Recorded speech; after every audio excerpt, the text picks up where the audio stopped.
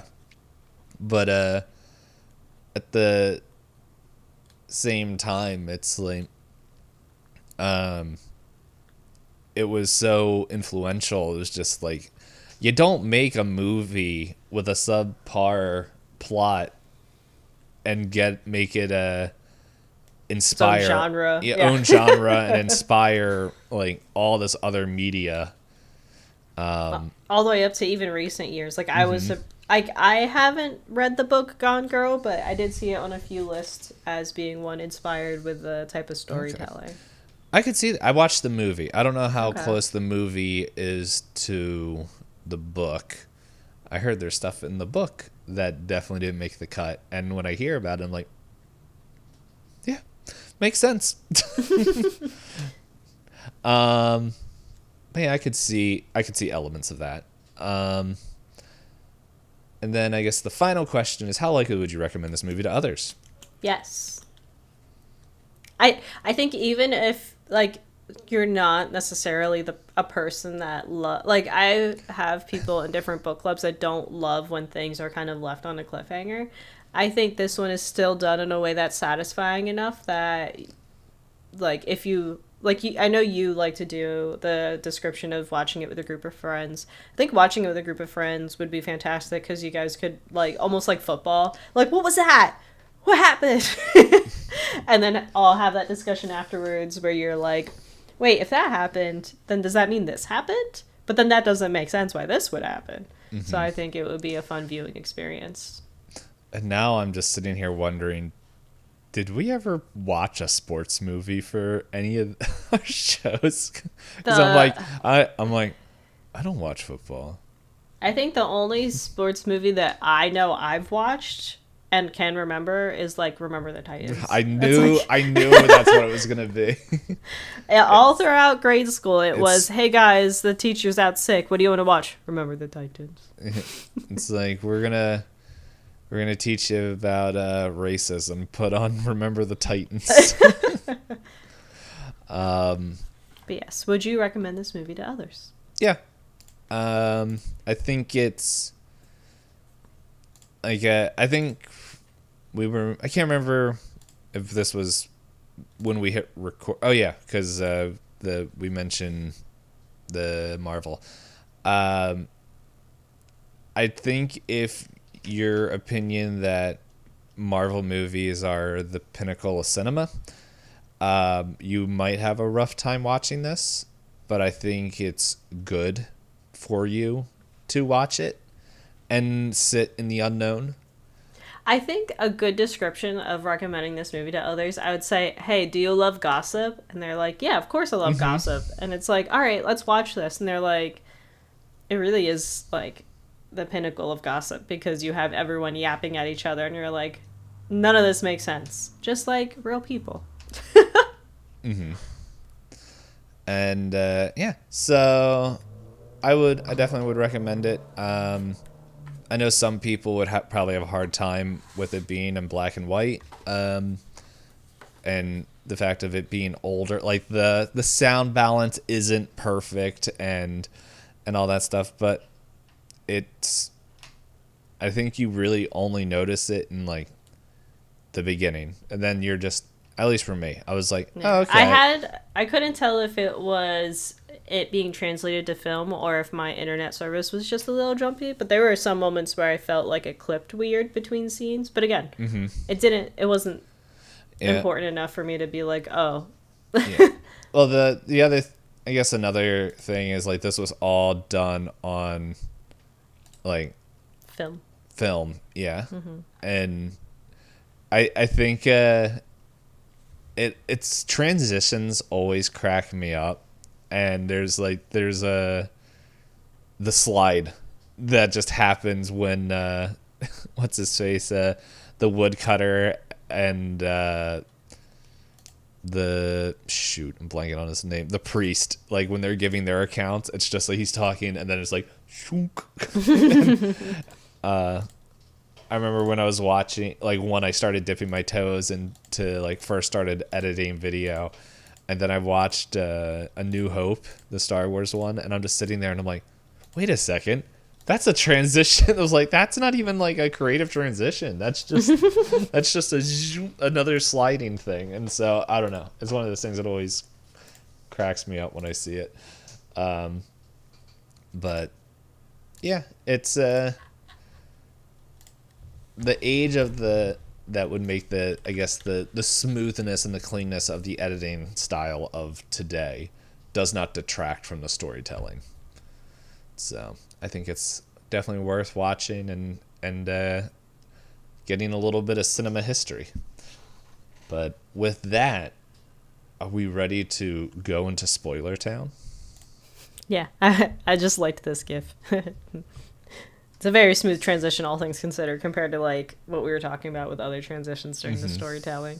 No, there are a lot of cool cinematic tricks in this. But yes, you got the timer ready? I do. And I'm hitting it in 3, 2, 1. Toot toot. Turn back now if you don't want to get spoiled. Okay. I guess I'm the only one that watched the movie. I read a synopsis of it on Substack. I but, don't have a Substack anymore. Yeah, I got rid of... Well, I don't think I deleted mine, but I definitely don't go on it anymore. But for any just audio listeners, D-Payne did swivel his chair around to look away from the camera. But yeah, where do we even start with this movie? I guess, whose story was your favorite? I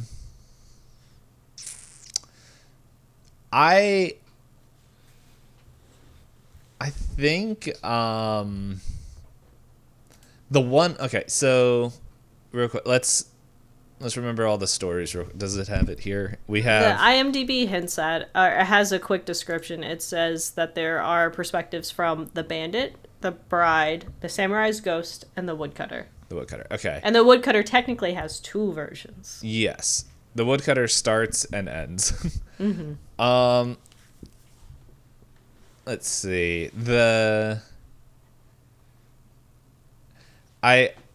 Let's see. The bandit, Tajamaru, I think his was definitely the one that you go around telling like your buddies at the bar, I guess. Yeah.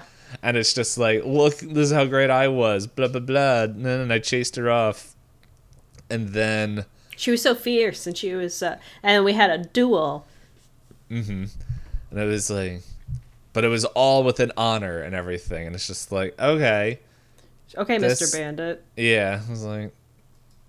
I guess so. And then it was like... the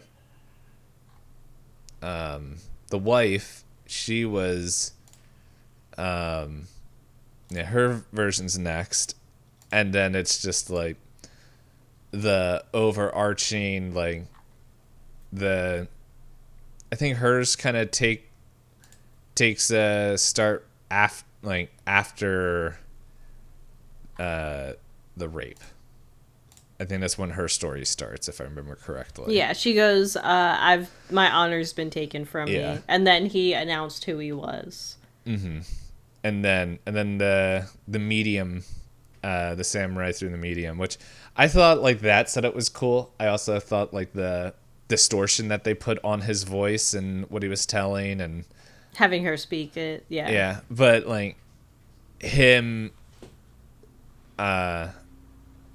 yeah, just and like his thing where he's like, no, you've been dirtied, and just like I can't have any units. Like this is not part of my. What was it like? I'm not gonna fight. Just like I'm just gonna. Why would I fight for a woman like you? Yeah, that's his what phrasing. it was. I was like, I'm trying to remember it. Yeah, and then the woodcutter's just like, no, this is all that happens and everything, and it's just all going throughout it. Yeah, I don't know. Let's see, the one I thought was the most interesting. I feel like they all just layer on each other really well. Yeah, I think the order that they're told in like really adds to the way that the story comes together. Yeah, like I think one of the things, like I guess starting with the bandit, I thought the start of his was pretty interesting because it's like we get the beginning of it and he's just like, yeah, if the wind didn't blow a certain way I wouldn't even done it, and it's like, yeah, okay, whatever, dude. So, Well, he's claiming that she was so beautiful. How could yeah. you dare say that he was tempted? It was a requirement because she was a goddess. and yeah, it was like the other thing where it's just like that I thought was like silly of just all the different things he did just to get her. And it's like, Supposedly, yeah. yeah, I have a pile of things to sell to you. They're just over here in this mound because I found some ruins. And supposedly the samurai's like, okay, I'll yeah, follow you. it's like, let me take a look. And then it's just like, well, I'm tied up now. He's like, look, I got everything I wanted and I never had to kill a man. And it's like, sir, you were feverish after like spilling your guts after drinking spring water from who knows where. Because doesn't he go like, I bet there was a snake upstream that spoiled the water, Yeah. or there's poop in the water. Like it was.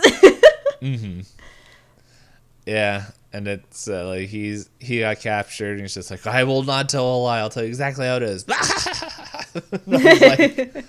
was The like, quintessential like, I don't think I can trust this guy. And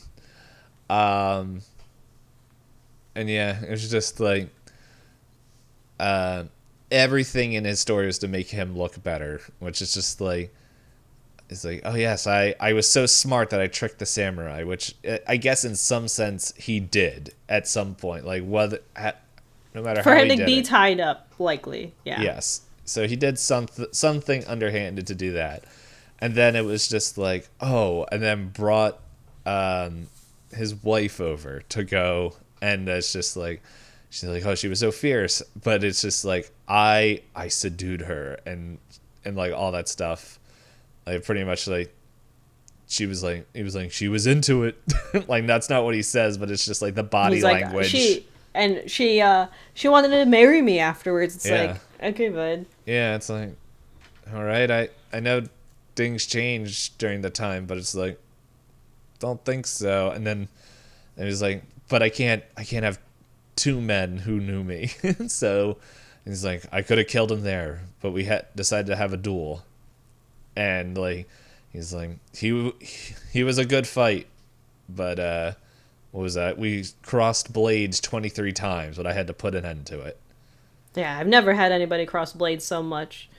And then I like the juxtaposition for the later story where both of them are terrible with swords. Yeah, they're And both terrified. Yeah, Strider also explained to me that a lot of samurai were actually good with bows, and some were like okay with swords. Some were good, but a lot of them were trained more so for like, this is your last ditch effort. So it's like you're trained once and you don't use it all the time.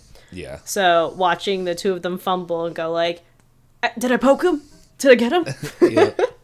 Yeah, like that's samurais were like the equivalent of like snipers and extremely deadly that way. That's why, like, I think if I remember correctly, their armor like that we see in portraits and why they have these giant shoulder pads is more for blocking arrows. For projectiles, yeah. Yeah. But we're not here to talk about that.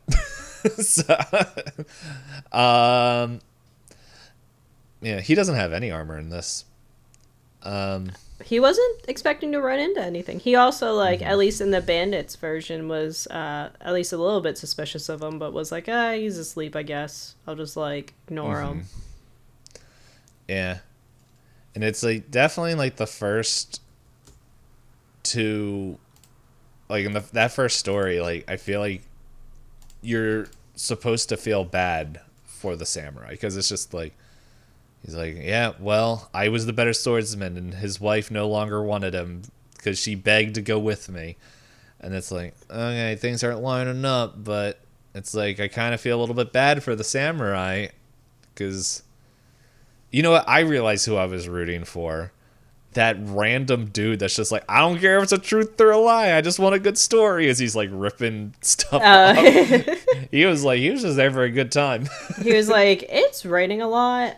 You guys got anything going on in your lives? Yeah, as they're both like, I can't believe it.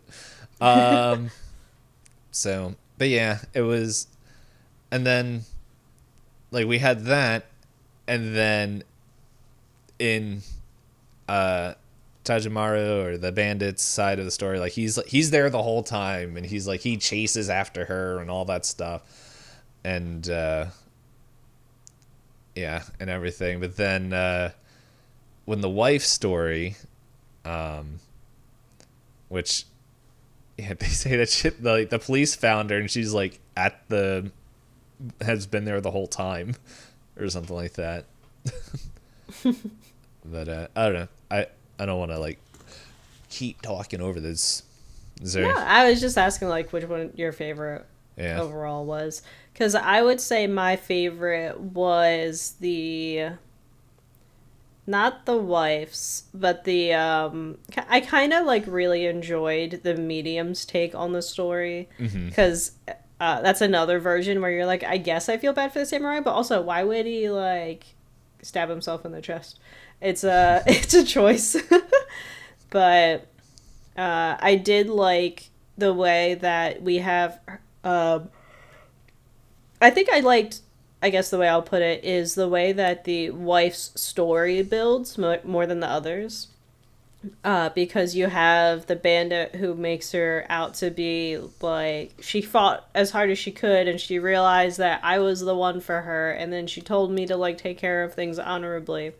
And then in her version, she's unconsolable. She cries the whole time. Nothing gets to be her way. Everybody hates her.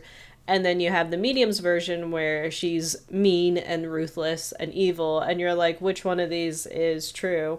And then you have the final story where she was a little bit of all of the above. Where she was like crying because, of course, she had a terrible thing happen to her. And she's like, can you protect my honor? And her husband's like, ew, gross. And she's like, you know what? If you think I'm gross, you kill him. Do me a favor. Yeah. And it turns into a whole thing. So I thought that was like kind of fun to see. So when she has her moment where like she immediately stops crying because she finds out his name and thinks he's actually someone who could like kill her samurai husband, she's like, you know what? I'm not sad anymore. I'll be your wife if you like kill him for me. I was like, good for her. And Starter's like, women's wrongs. I see. And then I like when she's like, do that, and then immediately the bandit's like, I was just here I got what I wanted. I'm like, yeah. I'm not here for all this. And then he's like, to the samurai, what do you want me to do with her? And he's like, you know what? For that answer, I'll let you live. And I was like, men. So. And then he just gets left. I know. But did you end up making a counter for yourself how much I complain about men during this episode? I completely forgot until you mentioned it. And I was like, it's just going to be a lot. Definitely more than once. And that is very true. But yeah, like like you said, the guy in the beginning who's like, you're all a bunch of liars. I can see right through all of you. This is a really fun story you're telling me. He was a very fun character. But he is also kind of a poopy guy. Yeah, he stole from a baby. But the thing that I thought was interesting... Hey, men's wrongs. But what I thought was interesting, and I brought it up to Strider, but again, it's one of those things that are never really talked about throughout the movie. One of the interesting details from the wife's story is she claims that the bandit showed up in a blue kimono. He does not wear a kimono. And nobody, I think, in those scenes is wearing blue except for the woodcutter. As far as we can tell, it's black and white. But I don't think he's wearing a kimono. But then the woodcutter talks about finding an amulet in the woods and nobody else brings up the amulet again. But then the guy's stealing from the baby, and it looks like a kimono. As far as we know, it could be blue. And then he has an amulet, and the woodcutter said that amulet was given to that baby to protect them. And I was like, How'd you know? "How? Yeah, where's all this coming from?" So I thought that was interesting. But nobody mentions a baby in the whole story. Whose baby is it? Yeah. It's true. Yeah, like that was something I was wondering. It was just like, yeah, who baby? And then it was just like, this is a lot of information that you're just dropping here. Yeah, I didn't even think of the blue kimono. I'm just sitting there. I'm like, I guess that's a nice touch because like it's all black and white. So it's like, well, I don't. Yeah, because Strider just mentioned that her story is unreliable because she says that the bandit shows up in a blue kimono. That man is not in a kimono. That man is barely clothed with it all hanging off of him. Mm-hmm. Yeah, it's. I don't know. It's something I wasn't thinking about, but now I'm like, oh, because now I'm just sitting here. It's like, okay, well, how long was it between? Because it made it sound like this story just happened. Yeah, there's no way for us to know as the viewer when they all testified. Yeah, the test, like the court and everything probably could have just happened, but it's like, I don't know. Is How that long's baby? the body been there? Yeah. Is that baby the wife's baby? And from the bandit, and they're just like, and the insignia and everything was from the samurai that they're like, hey, protect him. And so, because at the same time, like in the dude, whatever his name, like the listener, the traveler, like he brings up something. Where I'm just sitting there and I'm like, there's like in multiple scenes they bring up like this dagger, and it just like, hey, I killed the dagger and everything, but then it's like, wait, like what happened? Like nobody found the dagger because like they asked the band, he's like, the dagger? Oh yeah. I just forgot about it. Didn't see when it. he sold the samurai sword. Yes, he sold the samurai sword, which we see is like he runs off with it, and yeah, he could have, like, it's not like he forgot about it. He was more like freaking out after everything. My personal, and Strider and I did talk about this. I think the two of us believed that the woodcutter sold the knife. Yeah, no, we have the same theory. Yeah, because he talks about having 6 starving kids and goes, you know what? What's another baby? I'm like, how can you afford a 7th baby? Yeah. Well, and the traveler dude that just wants the story kind of implies it already, where he's just like, why do you want this talisman or whatever it is? And it's just like, it's like, you don't want to get involved in the story? That's all it is? And he mentions like, because he's like, how dare you like take the amulet and the kimono and just like just sell it belongs to the baby. And he's like, and then he brings up the dagger, and so yeah, so it's interesting where it's just like, yeah, no one, I guess like the only, I guess in this story, innocent person that just sucks, like it just sucks for him to be there is the priest, or he's like, I just want everybody to be okay. Yeah. I want to believe in humanity. If everybody's a liar, then we're already in hell. Man. And then the traveling guy is like, oh, buddy, if only you knew. Yeah. Good thing he doesn't have social media. So. Yeah, but no, I think it's fun. I'm assuming we don't have much time left on the timer. So do you want to kind of go into... We got like 12 minutes. Okay. I was wondering if you wanted to go start looking at the definition of the Rashomon effect in some of the movies in that list. So I also found the Wikipedia for it, and it is basically the short term of it that the movie inspired is the unreliability of eyewitnesses, specifically named after this movie. And it's been used through a bunch of other mechanisms and media. Let me see if it has any other specific.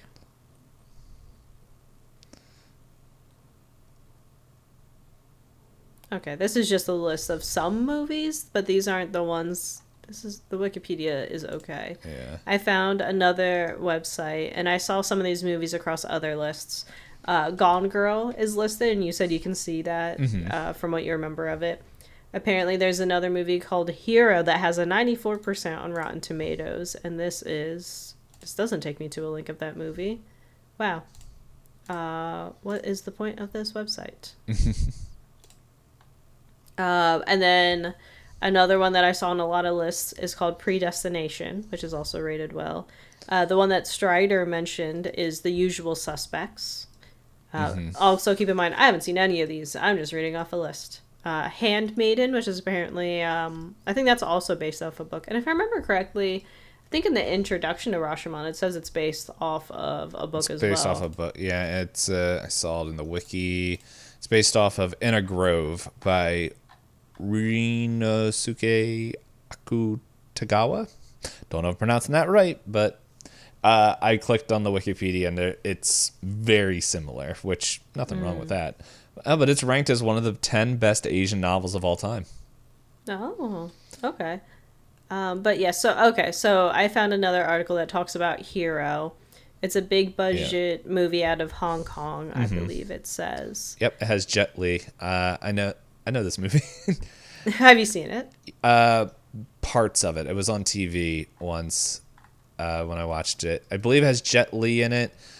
Yep, it does. Yeah, so pretty much it is a very similar kind of thing where it's they're on trial, but I believe that it is an assassination attempt of a king, and there's like an assassin that they're trying to be like, how did the assassin get in here? Who can we trust? And like we're hearing the different accounts. Yeah, but it's been a while since I watched it. Okay. Yeah, here we go. Storyline: Ancient China and the Qin Empire.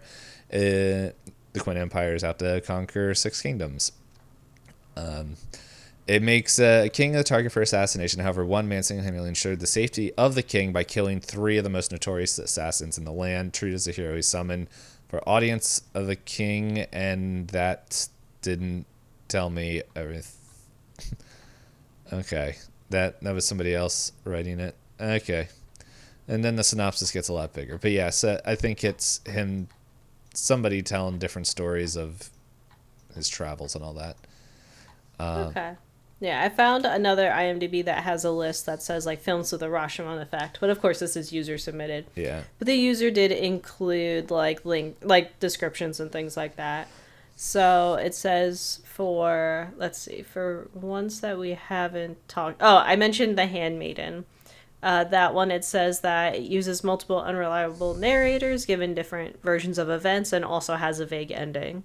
So if you're into that, this is also rated well. I believe this is a Korean film, so that could be fun to watch sometime. The other one was The Usual Suspects, where it's this is on The Handmaiden. I was thinking of Handmaiden's Tale, and I was like, okay. No, very different. But yes, but The Handmaiden was actually on Canopy. Oh, let me make sure to add that on my list of things to watch as well. It was recommended. I think that's, at least I saw it on there. But anyway, and I was like, "What is this?" So, why is this being recommended afterwards? Gotcha.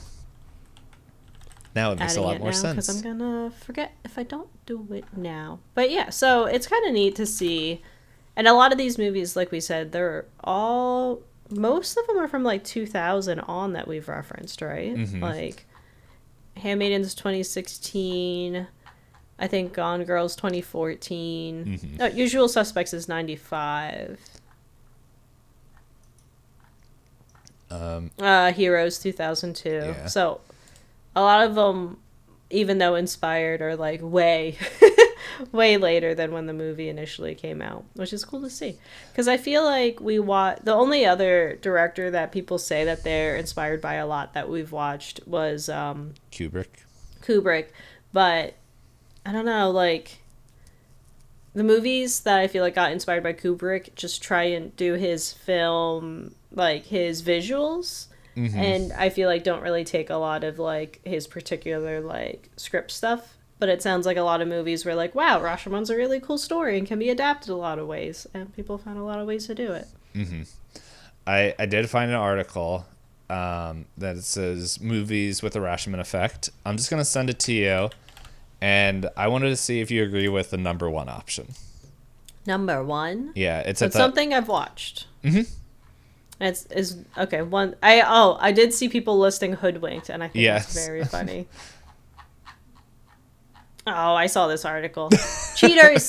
Cheaters! For people who won't, because I'm not linking it anywhere, is Rashomon is the number one Rashomon movie, which I guess makes sense. Thought? Let's see. Taste of Cinema. Yeah, Gone Girl's on a lot of these movies. So is Hero. Now I want to watch Hero again. I think this was the same list you were reading, because I'm like, okay, this is like almost in the same thing. Outrage, I know I've seen a couple different times on a couple different lists. Oh,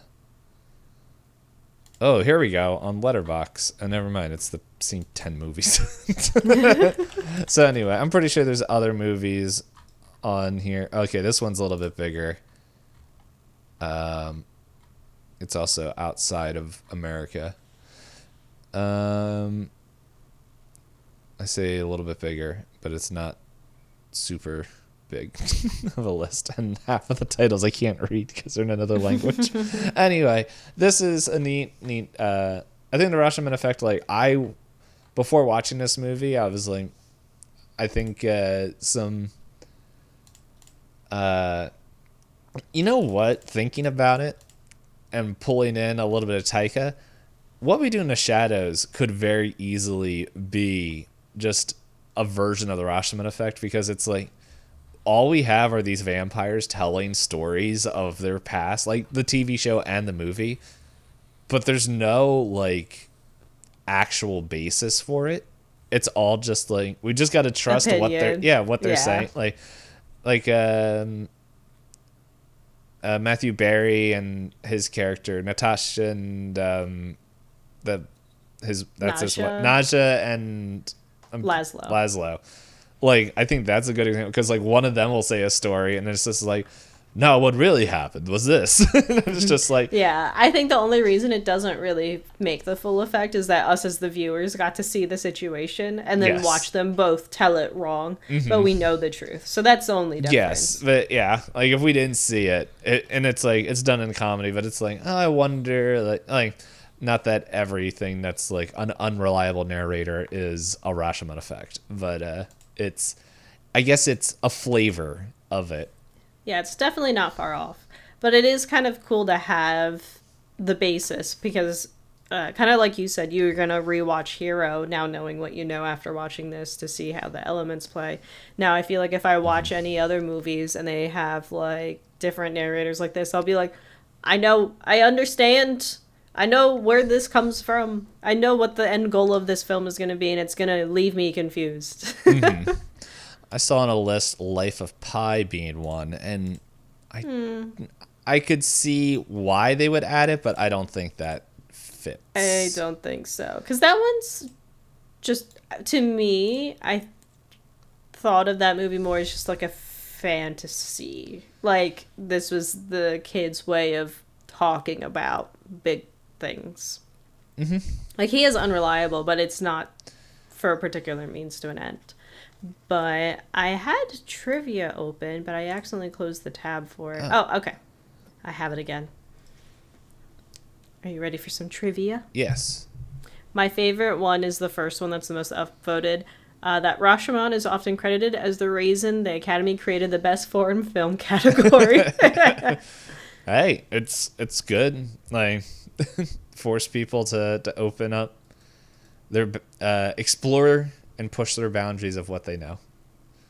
Yeah. Another one that I like is that the cast were like, hey, what does this mean? And he's just like, Life doesn't have a clear meaning. Neither does this movie. At least that's in the autobiography, is what he wrote.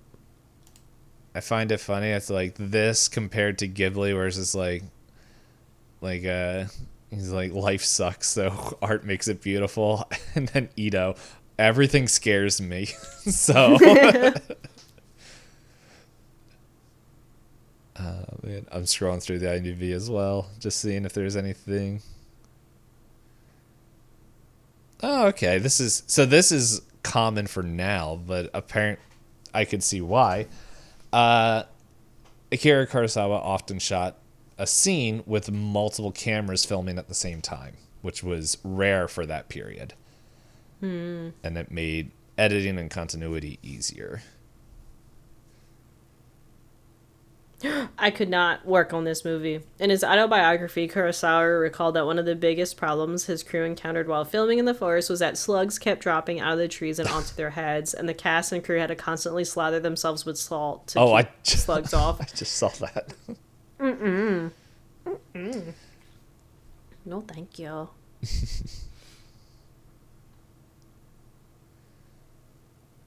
Oh, did you get to the one about it being added to the Oxford English Dictionary? That was a fun fact. Oh no, I saw one. The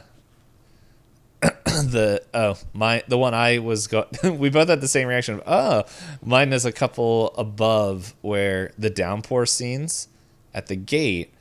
They found out the rain in the background wouldn't show up against the light gray backdrop. So the way they solved for this was slightly tinting the rain by pouring black ink into the tank of the rain machine. So that way you're able to see the rain. That's fascinating.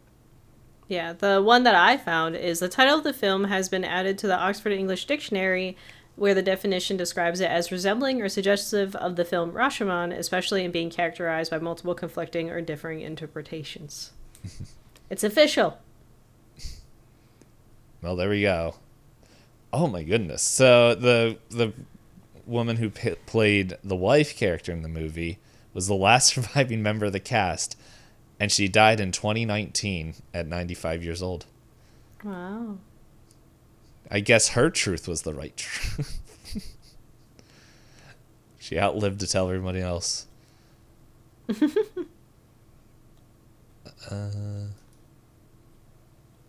Let's see. The time is up, but let's see if there's any. Let's see. Revealing mistakes. There's only one here. At the beginning of the film, when the woodcutter finds the dead body, the arms and the hands are stiff and raised. However, you can see both arms are slightly moving. Apparently, they used a real person, and the actor playing the dead person was unable to keep their arms perfectly still. That's... I thought that was going to be a different kind of mistake, but yeah. Oh, I did see that on the one Wikipedia, they say there's been a lot of TV shows that will have a single episode that tends to have the Rashomon effect. Mm-hmm. Two of the ones I thought were interesting were Batman animated series, where they had multiple cops all recounting different stories about running into Batman. And then another one was an X-Files one, where they have all different accounts. And now I'm going to be like, when I watch an episode, I'll be like, is this it? Is this one of those episodes? X-Files has been on my list to watch eventually, but haven't got there yet. Well, there's that, and then, I don't know. I always thought it'd be interesting. You know what, thinking about it, they could do Rashomon with Batman so easily. Oh, yeah. Yeah, and it doesn't even have to be the cops. Like, I think that would be a really interesting movie. Like, not even like... From the perspective of, like, citizens. Yeah, or like it's like common criminals. Like I heard this take on it, and our time's up, so I'm not going to go fully into what I think would be an amazing Batman movie that will never be made. Is unless you become a director, Deep. True. I believe in you. Yeah, maybe if I write it and then Joss Whedon will steal it. But the whole thing was like make Batman a horror movie. And it's like it's all from the perspective of the villain. trying to, like, they already did the crime and they're being hunted by Batman. It's like a chase horror film. But it's like, I could also see it, like, I think that would be a really interesting, like, when they want to reboot Batman again, to do Rashomon, where I like you're like again, because it's always again. Like, I think if they do Batman. Oh, okay. Now I realize now I thought of something that would be really cool, is to do it, make it a Batman film, but not market it as Batman. And what it is from the point of the criminals, kind of like how the Inside Man, was that what it was? The Spike Lee film with the bank heist. Oh yes.